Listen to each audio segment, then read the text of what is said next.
कर रहा हूँ। Very good morning question. तो लास्ट टाइम हमने न्यूमेरिकल डिस्कस कर लिए थे थर्ड टाइप के भी। तो एक क्वेश्चन मैंने तुम लोगों को दिया था कि खुद ट्राई करना। ऑलमोस्ट मैंने वो क्वेश्चन कंप्लीट कर दिया था।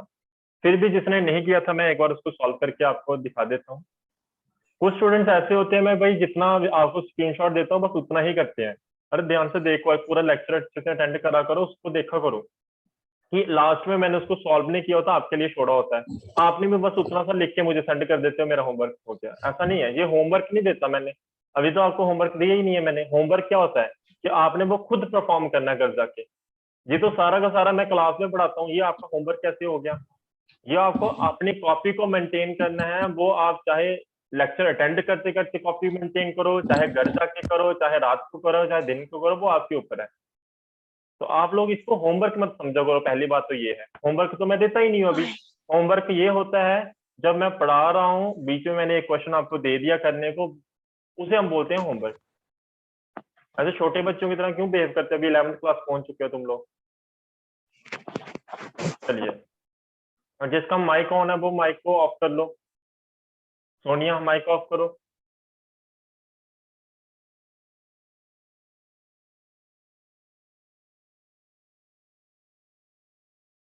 तो लास्ट टाइम हमने किया था करेक्टनेस ऑफ फार्मूला चेक करने वाला, हमने कर लिया है पहले ही। डेरिवेशन ऑफ फार्मूला कैसे करा जाता है कल मैं हमने आपको कंप्लीट समझाया था। एक न्यूमेरिकल मैंने आपके लिए छोड़ दिया था। चलिए वापिस वो आपको आपके लिए कंप्लीट कर देता हूँ। सिंपल सा क्वेश्चन था। Very good morning everyone. Okay, तो क्लास शुरू कर रहा हूँ मैं अभी।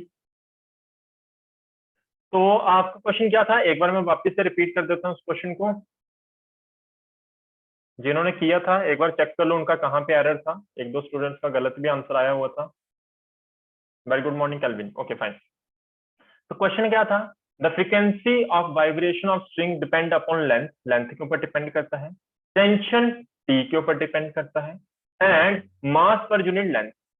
हमें डायमेंशन मेथड को यूज करते हुए फॉर्मूला डिराइव करना था किसका? फ्रीक्वेंसी का। फाइन। ओके, अब देखिए हमारे पास, देखिए सामने एक फॉर्मूला है। किस तरह से हमने इसको करना सीखा था? Frequency is directly proportional to length, tension and mass, क्योंकि तीन क्वांटिटीज के ऊपर डिपेंड कर रहा है। इनकी हमें पावर तो पता ही नहीं है, तो मैंने इसकी पावर लिख दी ए, इसकी पावर लिख दी बी और इसकी पावर लिख दी सी। ठीक है, उमेश माइक ऑफ करो। जब प्रोपोर्शनलिटी साइन को हटाया तो यहाँ पे आ गया कांस्टेंट, डायमेंशनल कांस्टेंट।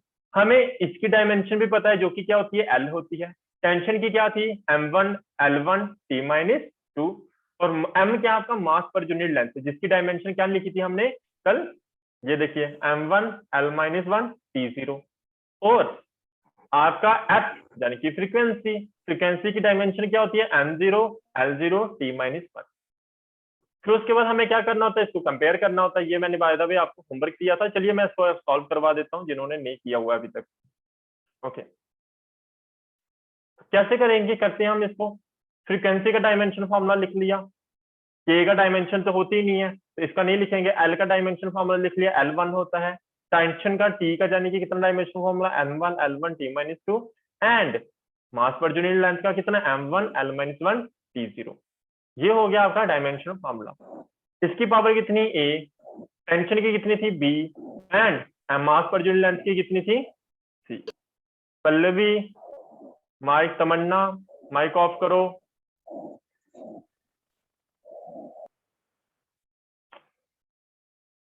ओके, देखिए अब कैसे करेंगे हम इस क्वेश्चन को? ये तो m0 है, यहाँ l0 है, तो यहाँ t-1 है। पावर अंदर चली जाएगी तो क्या हो जाएगा? कहीं भी कुछ डाउट आएगी फटाफट पूछ लेना। m0 la and t0।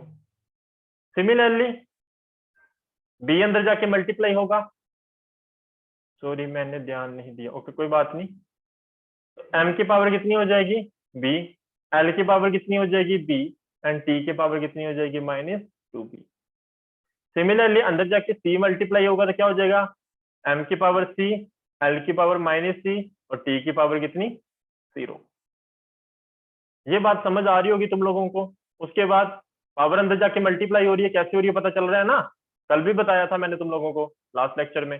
ये a मल्टीप्लाई होगा इस पावर के साथ भी, इस पावर के साथ भी, इस पावर के साथ भी, तो 0 के साथ कुछ भी मल्टीप्लाई हो तो वो तो 0 हो जाता है। सिमिलरली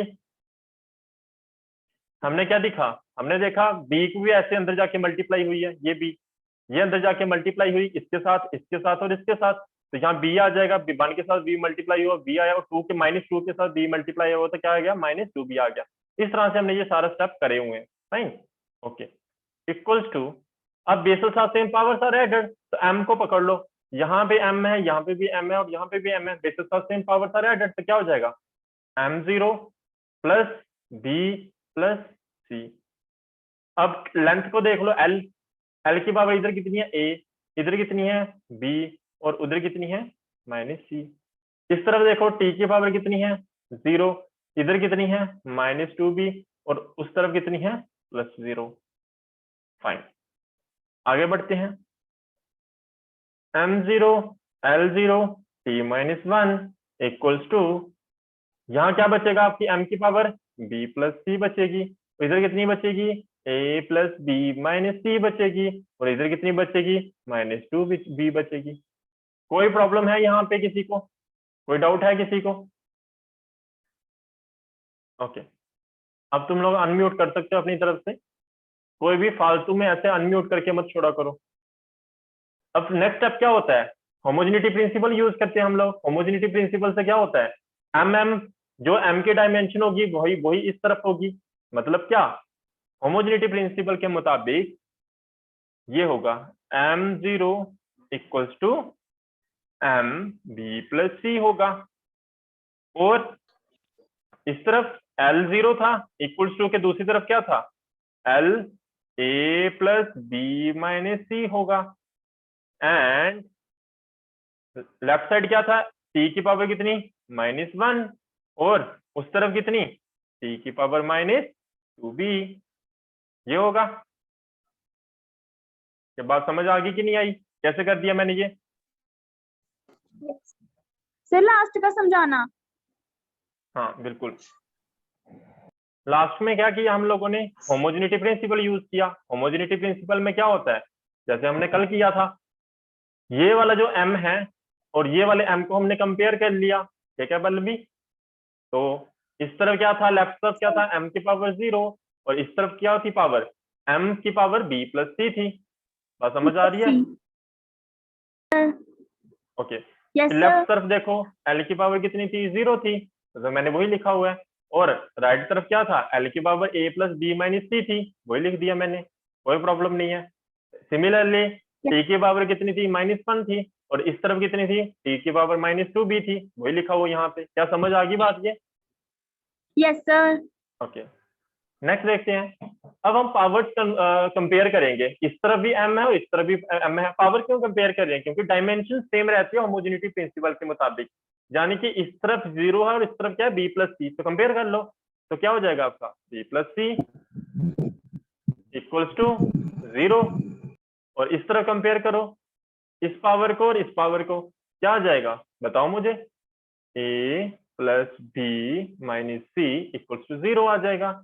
एंड इस तरफ देखो -2b है और इस तरफ क्या है -1 है, तो क्या हो जाएगा -2b इक्वल्स टू -1 हो जाएगा। ध्यान से देखना, मनप्रीत माइक ऑफ करो, माइनस माइनस आपका क्या हो जाएगा, कैंसिल, तो आपके पास जो b बचेगा, b कितना बचेगा बताओ मुझे फटाफट, b equals to, very good, क्या आ जाएगा 1/2 आ जाएगा। b मिल चुका है, अब मैं c भी फाइंड कर सकता हूँ यहाँ से, ध्यान से देखो यहाँ से कैसे, दिस इंप्लाइज b की जगह आपका कितना है 1/2 प्लस क्या है c equals to 0, this implies c कितना आ जाएगा आपका -1/2 आ जाएगा। कोई प्रॉब्लम है इसमें किसी को? No sir. ओके, अब देखिए आपके पास बची कौन सी टर्म है, a फाइंड करना आपको, a बचा हुआ ना फाइंड करने वाला, a, b की वैल्यू आपको पता चल चुकी है कितनी है 1/2, और c की वैल्यू भी आपको पता चल चुकी है कितनी है -1/2। ध्यान रखना ये तो माइनस आ गया ये वाला, फिर उसके बाद c की वैल्यू कितनी है -1/2 है, इसमें कंफ्यूज हुए हैं बच्चे, तो यहाँ क्या आ जाएगा -1/2 आ जाएगा इक्वल्स टू 0, दिस इंप्लाइज क्या हो जाएगा, a plus 1/2 plus 1/2 equals to 0। बात समझ आ रही है? This implies a equals to क्या आ जाएगा +1, यही आएगा इक्वल्स टू 0।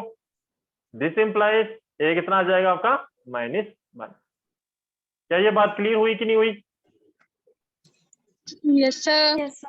यस हमें Yes, ए sir. बी सी मिल चुका है, ए बी एंड सी मिल चुका है, और हमारे पास इक्वेशन है। कौन सी इक्वेशन? Equation number first. इसमें हमने ए बी सी की वैल्यू को पुट कर देना है, कोई प्रॉब्लम नहीं है। तो हम क्या कर देंगे, ए बी सी की वैल्यूज को पुट कर देंगे। देखिए कैसे करेंगे, मैं इसी तरफ पेज पे कर लूंगा क्वेश्चन को कंप्लीट। ये मैंने लगा दी एक यहाँ पे एक लाइन, और यहाँ पे फाइन। तो यहाँ पे हम लिखते हैं, नेक्स्ट स्टेप करते हैं, यूजिंग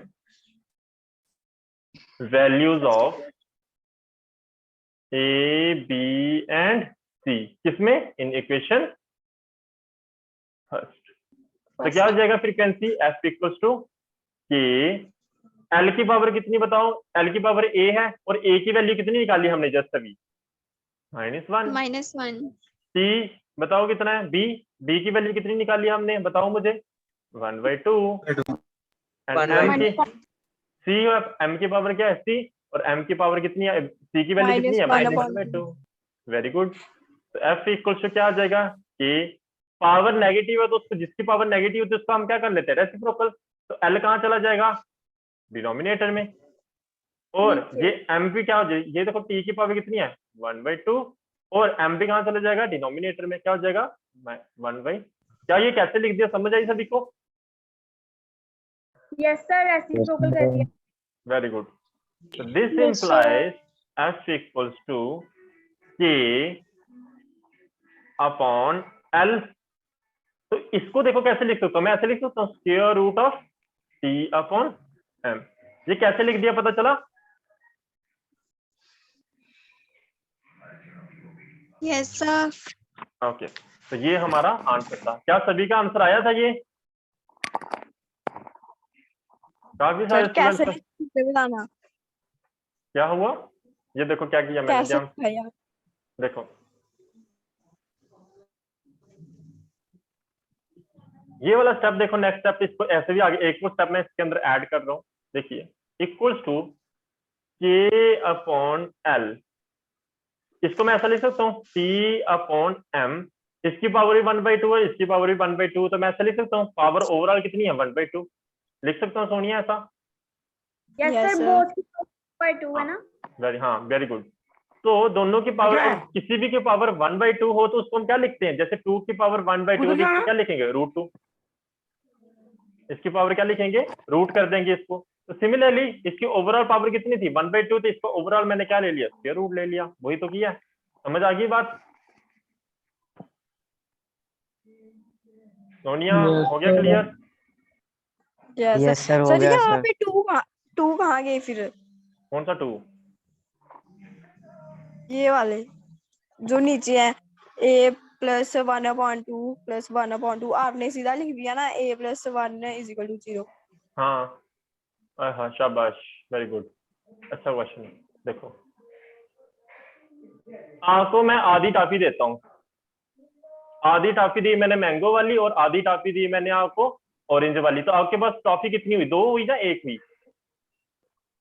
एक हुई। तो वही तो किया मैंने। हाफ प्लस हाफ कितना होता है? सर 1 दो होता ही है। ना सर। हाफ प्लस हाफ कितना होता है? 1 होता है। 2 टाइप हुई है आपके पास, टॉफी तो एक ही हुई। उन दोनों को जोड़ दोगे तो सर आधा एक हो गया। सर हाँ। मैंगो से क्यों जोड़ेंगे सर, अलग अलग खाएंगे। तो वही तो मैं बोल रहा हूँ, टाइप आपके पास 2 हो चुकी है, बट टॉफी कितनी हुई है आपके पास? 1 हुई है। समझ आ रही है बात? तो क्वांटिटी एक ही है, क्वांटिटी 1 हुई है, क्वालिटी अलग हुई है। क्वालिटी चेंज हो गई है। समझ आ गई टेस्ट सोनिया? अलग-अलग है। ये समझ आई कि नहीं आई? पहले ये बताओ ना, ये क्यों कर दिया मैंने? Yes, इसको 1 क्यों sir. लिख दिया? सर हो गया काम। क्वेश्चन बहुत अच्छा पूछा था। ओके, अब इसी के साथ हमारा ये वाला चैप्टर खत्म हो जाएगा, जो कि क्या है? लिमिटेशन। क्या है आपकी? Limitation. Limitation of dimensional analysis. ये डायमेंशनल एनालिसिस ये जो है ये 100% ये पूरा का पूरा आपको डेरिवेशंस नहीं देता है, इसमें बहुत सारी लिमिटेशंस है। हाँ कैल्विन, हैंड रेज किया, क्वेश्चन पूछो। तो ये गाना सर, किसके ये- बीच बज रहा है? एक मिनट म्यूट करो। देखिए कौन गाने बजा रहा है ये? हाँ पूछो। सर अभी आपने बोला कि सर पूरा चैप्टर खत्म हो जाएगा, तो सर जितना ही पूरा यूनिट 1 है सर पूरा खत्म हो जाएगा या फिर सर ये सब यूनिट खत्म हो जाएगा? ये वाला सब यूनिट खत्म हो जाएगा, ये वाला पूरा यूनिट ही आपका ऑलमोस्ट इसी के साथ खत्म हो जाना है। ओके सर, इसके बाद क्या स्टार्ट करेंगे यहाँ पर? इसके बाद हम शुरू करेंगे वेक्टर्स। आपको जो है मैथमेटिकल टूल्स वो मैं आपको बाद में बताऊंगा इस लेक्चर के एंड में। इसको खत्म करने दो, फिर ओके सर। बताता हूँ क्या कैसे करना। ये किसका माइक ऑन था? हाँ अभी ऑफ कर दिया उसने। तो लिमिटेशन ऑफ डायमेंशनल एनालिसिस। पहली लिमिटेशन क्या है? This method give us no information about the dimensional less constant in the formula. मैंने पहले ही बताया था तुम लोगों को, याद करो कल हमने एक डेरिवेशन करी थी। ये देखिए एग्जांपल के तौर पे क्या आया था आपके पास? K square root of L upon G. और एक्चुअल में ये के की वैल्यू कितनी होती है? 2 पाई होती है। कितनी होती है? 2 पाई। एक सेकंड वैसे मुझे एक सेकंड देना, एक सेकंड के लिए रुको, मैं अभी ज्वाइन करता हूँ मीटिंग।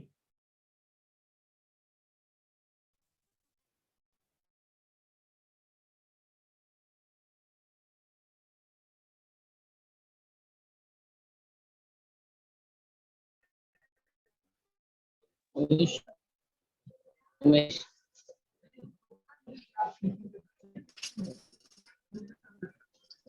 कर दो।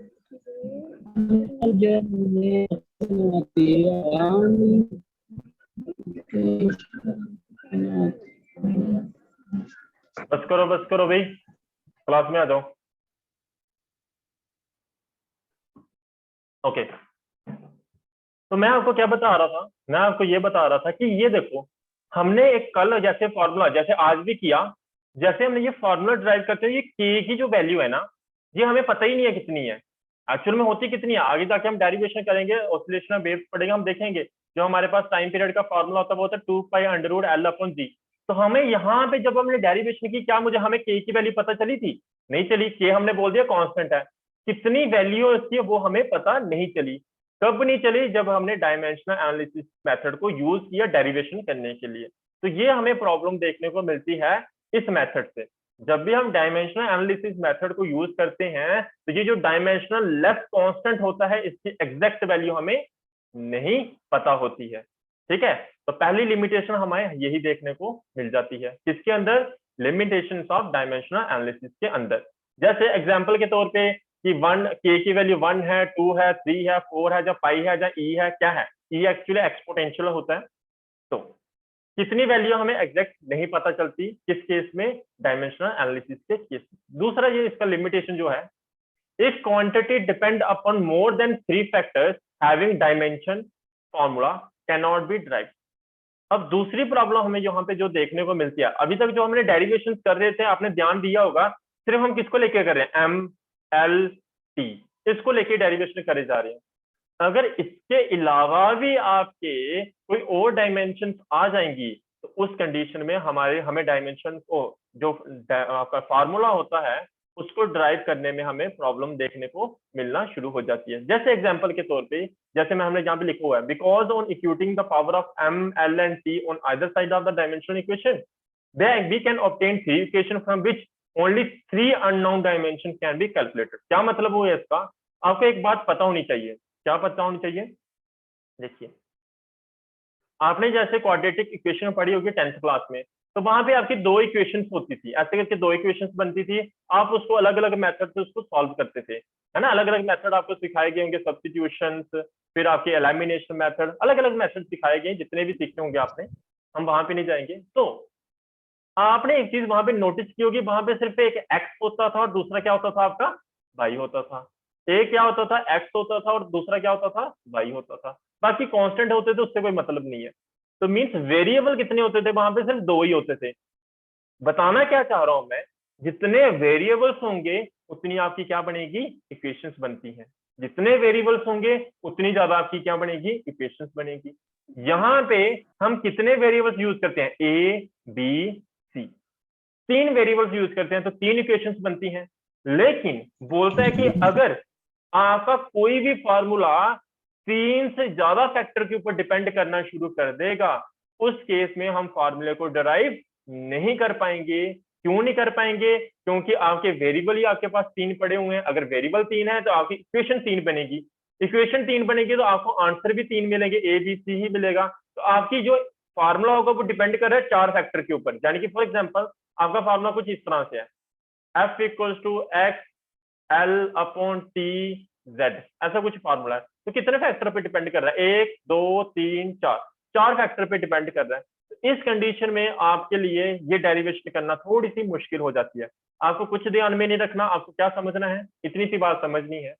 अगर कोई भी quantity more than 3 factors, 3 factor से ज्यादा के ऊपर अगर कोई क्वांटिटी डिपेंड करने लगे, तो उस केस में हम डायमेंशनल एनालिसिस को यूज करके फार्मूले को डिराइव नहीं कर सकते हैं। कब? जब 3 से ज्यादा फैक्टर के ऊपर आपकी कोई भी क्वांटिटी डिपेंड करने लगती है। तीसरी जो इसकी लिमिटेशन है वो भी बहुत देखने वाली है। वो क्या है? We can not derive formula containing trigonometrical function, exponential function, log function which have no dimension. आपके पास अलग अलग किस्म के फंक्शंस होते हैं। एक है ट्रिगोनोमेट्रिकल फंक्शन, दूसरा है एक्सपोनेंशियल फंक्शन, तीसरा है लॉग फंक्शन। पहली बात, आपको फंक्शन ही नहीं पता होगा फंक्शन होता क्या है ना? आपको फंक्शन ही नहीं पता होगा फंक्शन होता क्या है। अब फंक्शन को पता करने के लिए आपको पढ़ना पड़ेगा क्या?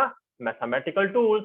मैथमेटिकल टूल्स में आपको पता चल जाएगा कि फंक्शन होती क्या चीज है, एक्सपोनेंशियल क्या है, लॉग क्या है। 9th क्लास में आपने पढ़ा होगा लॉग के बारे में, एक्सपोनेंशियल के बारे में पढ़ा होगा, ट्रिग्नोमेट्री के बारे में आपने पढ़ा होगा 10th क्लास में। तो ये सारी बातें आपने पहले पढ़ी हुई हैं। लेकिन फंक्शन क्या है इसको समझाया हुआ मैंने बहुत अच्छे से डिटेल में कि फंक्शन क्या होता है। बाय द वे आप कहीं भी चले जाओ, फंक्शन को इस तरीके से नहीं पढ़ाएंगे आपको जिस तरीके से मैंने समझाया हुआ है, बिल्कुल बच्चों की तरह पढ़ाया हुआ है।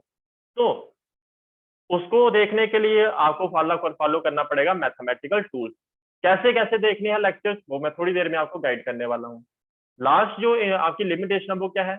It gives us no information whether physical quantity sir जो आपने ग्रुप में लिंक भेजा था, हाँ हाँ सर जो आपने ग्रुप में लेक्चर्स के लिंक भेजे थे वो हमने अभी देखना शुरू करना है या बाद में देखना है? वो अरे वो लेक्चर्स खत्म हो चुके हैं आपके, वो मैंने आपको प्लेलिस्ट प्रोवाइड किया कि आप रिवीजन कर सकते हो वहां पे। टोटल 7 लेक्चर्स हैं, वो सिस्टम ऑफ यूनिट, उसकी आपने कॉपी मेंटेन ओके करनी है। सर। मैंने कितनी बार ऑडियो डाली है आपके ग्रुप में, बताया हुआ है आपको। तो उसकी आपने ओके कॉपी सर, मेंटेन करनी है माय सारे बैड। लेक्चर्स की। मैं डेली डेली एक लेक्चर डाल रहा था आपके ग्रुप में, डेली का डेली। एक बीच में गैप आ जाता था, वो आपकी हेडेक नहीं है। जैसे मैं आपको एक लेक्चर देता था, आपको उसकी देख के उसकी कॉपी बनानी थी, मैंने बताया तो था आपको। और पीडीएफ मैंने आपको पहले ही एडवांस में दे दी थी उसकी। एक्टिव रहा करो ग्रुप में आप डेली। आप नहीं, सभी सभी को लिए बोल रहा हूँ मैं, एक के लिए नहीं बोल रहा जिसने पूछा। ओके, तो लास्ट लिमिटेशन जो it gives us no information whether the physical quantity scalar और वेक्टर। आपकी जो क्वांटिटी है वो स्केलर है। अभी तक हम जो डेरिवेशन कर रहे थे उसमें हमें पता ही नहीं चल रहा है आपकी क्वांटिटी स्केलर है कि वेक्टर है। जिनको पता नहीं है कि स्केलर क्या होता है वेक्टर क्या होता है, वो आगे जाके हम पढ़ेंगे काइनेमेटिक जब चैप्टर को शुरू करेंगे, उसके अंदर हमने पढ़ना है स्केलर क्या होता है वेक्टर क्या होता है। फिर भी अगर किसी को पता है स्केलर क्या है वेक्टर क्या है, वो बता सकता है मुझे। किसी को पता है स्केलर क्या होता है वेक्टर क्या होता है? 10th में आपने पढ़ा होगा, सॉरी 9th में पढ़ा होगा। एनीबॉडी? एक दिन में मैंने आपको बताया था बाय द वे। कोई नहीं, सिंपल सी बात। सर हाँ हाँ सर स्केलर सर मतलब सर मैंने पूरा डिटेल में तो नहीं पढ़ा, बट मैंने 9th में पढ़ा था, बता दूं थोड़ा सा हाँ जितना हाँ भी बोलो याद है सर। बोलो। स्केलर सर ये है कि सर आप सिंगल एलिमेंट से डिस्क्राइब कर सकते हो उसको। ठीक है, बस इतना ही। ये सर इतना ही पता है सर, ज्यादा ओके नहीं पता। ओके, अब सुनो, स्केलर और वेक्टर हम डिटेल में बाद में डिस्कस करेंगे। फिर भी आपको ये पता होना चाहिए स्केलर क्वांटिटीज वो क्वांटिटीज होती हैं जो हमें सिर्फ क्या देती हैं, मैग्नीट्यूड के बारे में बताती हैं। क्या बताती हैं? सिर्फ मैग्नीट्यूड के बारे में बताती हैं। वेक्टर क्वांटिटीज कौन सी क्वांटिटीज होती हैं? ये वो क्वांटिटीज होती हैं जो मैग्नीट्यूड तो बताएंगी ही बताएंगी, साथ में हमें क्या बताएंगी, डायरेक्शन भी बताएंगी। एग्जाम्पल के तौर पे स्पीड और दूसरी वेलोसिटी, है ना।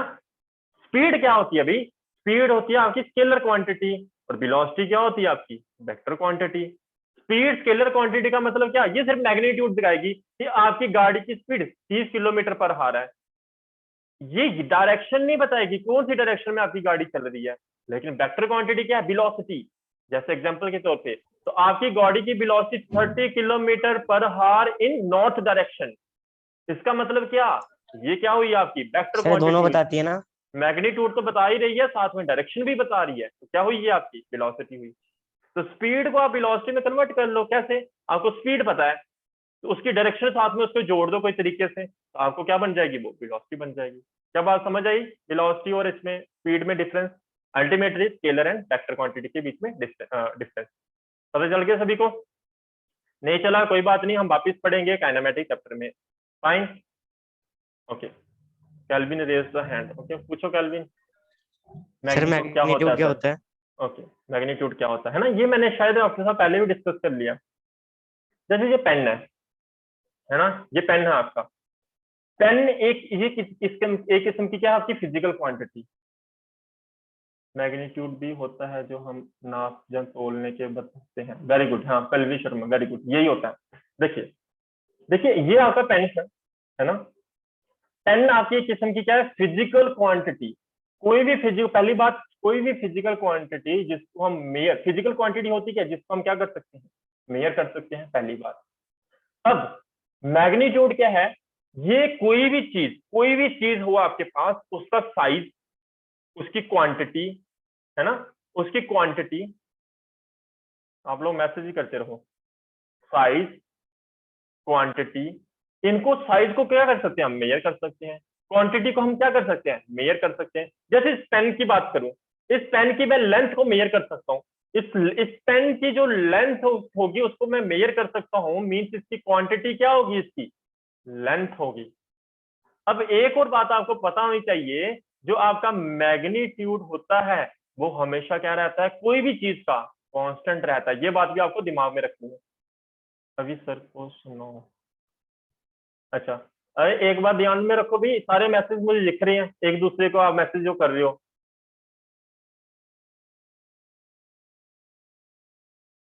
Okay,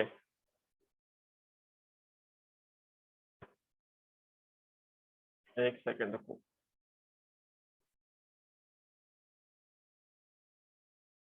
fine.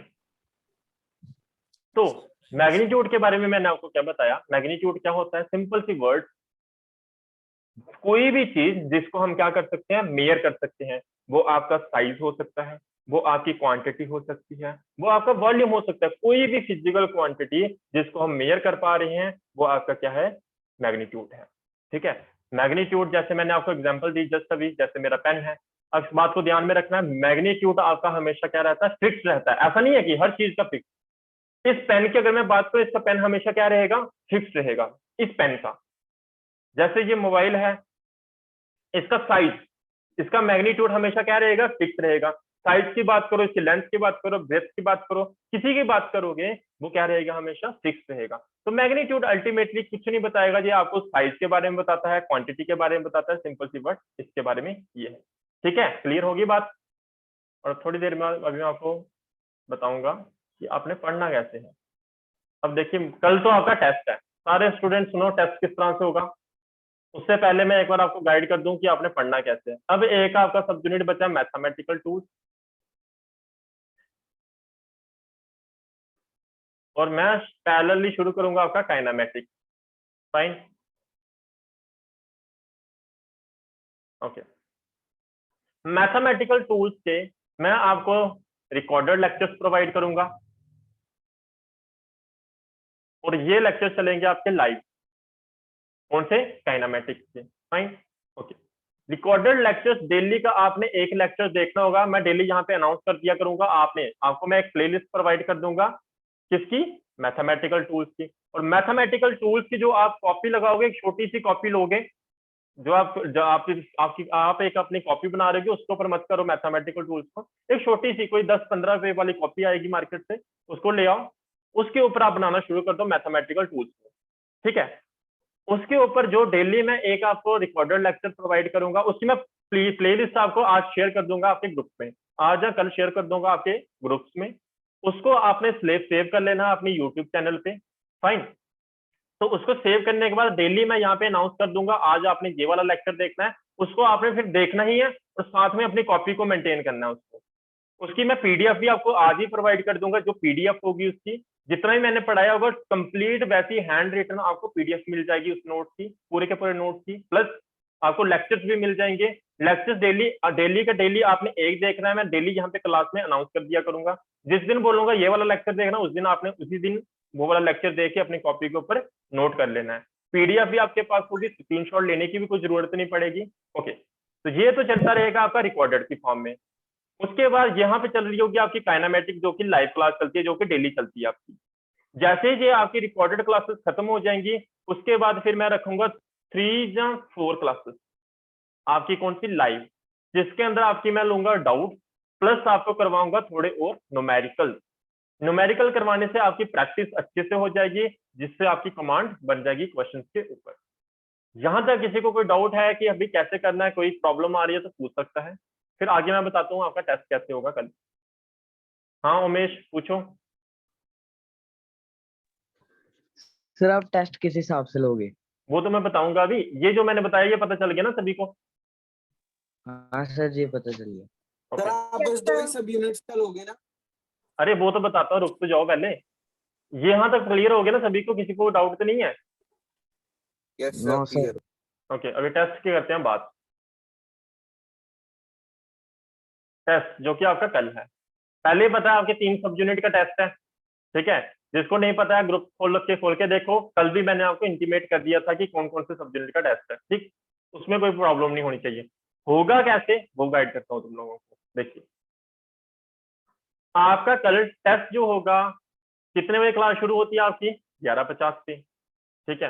तो टेस्ट भी आपका कितने बजे शुरू होगा? 11:50 पे। आपने अपनी आंसर शीट को पहले ही तैयार रखना, अपना नाम और स्कूल का नेम ऊपर लिख लेना है, नेम अपना और साथ में स्कूल का नेम। आपने अपना पूरा सर नेम भी लिखना है, आधा नाम मत लिखना, पूरा नाम लिखना। कुछ ऐसे स्टूडेंट्स भी होते हैं 2 नाम के, एक ही नाम के 2 स्टूडेंट्स होते हैं क्लास में, तो आपने अपना सर नेम भी ध्यान से लिखना है, ठीक है, जिससे मैं ताकि आइडेंटिफाई कर सकूं कि कौन सा स्टूडेंट कौन सा है। प्लस स्कूल का नेम भी लिखना आपने। और आपको कल क्वेश्चन पेपर जो मिलेगा यहाँ पे लाइव मिलेगा, और ध्यान रहे किस तरह से पेपर होगा वो समझना यहाँ पे जरूरी है। किस तरह से पेपर होगा देखिए, जैसे ही आप जूम ऐप के मीटिंग पे कल 11:50 पे आपकी क्लास होनी है, तो आपने 11:49 पे ही आ जाना है क्लास में। इससे पहले आ जाओ तो अच्छी बात है। क्यों ऐसा होना है? क्योंकि एक बार जब मैंने क्लास शुरू कर दी और आपके साथ क्वेश्चन पेपर लाइव शेयर कर दिया, उसके बाद मैं किसी को भी एंटर नहीं करने दूंगा क्लास में। आपकी मीटिंग जो होगी लॉक कर दूंगा मैं। एक बार जो मीटिंग से बाहर भी चला गया ना, वो वापस आने की कोशिश करेगा, उसको भी मैं वापस नहीं आने दूंगा। इस बात का ध्यान रखना। पहली बात, टाइम पे आना है, जो टाइम पे आएगा उसी की एंट्री होगी, जो लेट आएगा कोई एंट्री नहीं होगी। किसी का एक्सक्यूज है वो पहले ही मुझे बता दे, जैसे आपकी इंटरनेट प्रॉब्लम है तो मैं आइडेंटिफाई कर लूंगा कि आपका इंटरनेट स्लो है कि नहीं है। आपसे स्क्रीनशॉट लूंगा सिंपल इंटरनेट की स्पीड टेस्ट करवा के। तो जो बच्चे यहाँ पे डेली आते हैं, मेरे पास रिकॉर्डिंग होती है, मुझे पता ही है किसका इंटरनेट का कैसा चलता है। ओके, पहली बात तो आपने पहली बार टाइम पे आना है। लेट आए कोई भी एक्सक्यूज मुझे मत देना कि मैं इसलिए लेट हो गया, उस कारण लेट हो गया, कोई एक्सक्यूज नहीं सुनूंगा। इसलिए आपने मीटिंग में पहले ही आ जाना है। मीटिंग उसके बाद आपकी लॉक हो जानी है। कब लॉक हो जाएगी? जैसे मैं क्वेश्चन पेपर को शेयर कर दूंगा। क्वेश्चंस आपको अपनी आंसर शीट पे लिखने की जरूरत नहीं होगी, क्योंकि क्वेश्चन पेपर मेरे पास होगा। सिर्फ आपने क्वेश्चन नंबर डालना है और उसका आंसर लिखना है। ध्यान रहे क्वेश्चन नंबर डालना आपका लिए बहुत ज्यादा जरूरी है। अच्छा, सबसे इंपॉर्टेंट बात, कल मेरा कैमरा रहेगा ऑफ और मेरी तरफ से माइक रहेगा म्यूट, और तुम लोगों का कैमरा होगा ऑन। मैंने बोला था ना, जब मेरा टाइम आएगा कैमरा ऑन करवाने का तो मैं करवा लूंगा। ऐसे बहुत सारे स्टूडेंट बीच में कैमरे ऑन करते हैं। कल देखता हूँ कैसे क्या होता है। कल मेरा कैमरा ऑफ होगा और तुम लोगों का ऑन होगा। कौन सा कैमरा होगा वो आपके ऊपर है। मुझे चाहिए क्या, जब आप टेस्ट दे रहे होगे तो आपका मुझे एटलीस्ट आंसर शीट दिख रही होनी चाहिए। आपकी जो आंसर शीट्स होंगी वो मुझे दिख रही होनी चाहिए, जो उसके ऊपर आप लिख रहे होगे, जो भी कुछ लिख रहे होगे। अब वो आपके ऊपर है, आप अपने कैमरे को किस तरह से एडजस्ट कर रहे हो। अगर आप बेड के ऊपर बैठ के लेक्चर्स देखते हो, टेस्ट देते हो, तो बेड के ऊपर पिल्लो रख दो, पिल्लो को फ्रंट कैमरा ऑन करके, जब बैक कैमरा ऑन करके, उसको ऑन करके एटलीस्ट आपके हैंड एंड आपकी कॉपी दिख रही होनी चाहिए। प्लस मुझे जिस स्टूडेंट के ऊपर डाउट है, मैं क्या करूंगा, उसको बोलूंगा अपना बैक कैमरा ऑन करो और अपने आसपास की जितनी भी सराउंडिंग्स है उसको चेक करूंगा कि किसी ने अपने पास नोटबुक तो नहीं रखी हुई। ध्यान रहे टेस्ट देने बैठे हो तो आपके पास नोटबुक ना हो कोई भी, क्योंकि मैं सराउंडिंग भी चेक करूंगा आपकी बैक कैमरा ऑन करके। और ऐसा मैं टेस्ट ले चुका हूँ बहुत सारे स्टूडेंट्स का। बैक कैमरा ऑन करके मैं आपकी सराउंडिंग भी चेक करूंगा जिसके ऊपर डाउट होगा। बैक कैमरा ऑन करवाने के साथ साथ मैं आपका माइक भी अनम्यूट करवा सकता हूँ जिसके ऊपर मुझे डाउट हुआ, ताकि अगर आप पेजेस खोल रहे होगे तब भी मुझे पता चले। आपका कैमरा ऑन होगा, अगर आप गूगल पे सर्च कर रहे होगे, मैं आपकी स्क्रीन को भी शेयर करवा सकता हूँ। आपकी स्क्रीन को शेयर करवाऊंगा ताकि मुझे पता चल सके आप कहीं गूगल पे तो नहीं सर्च कर रहे हो।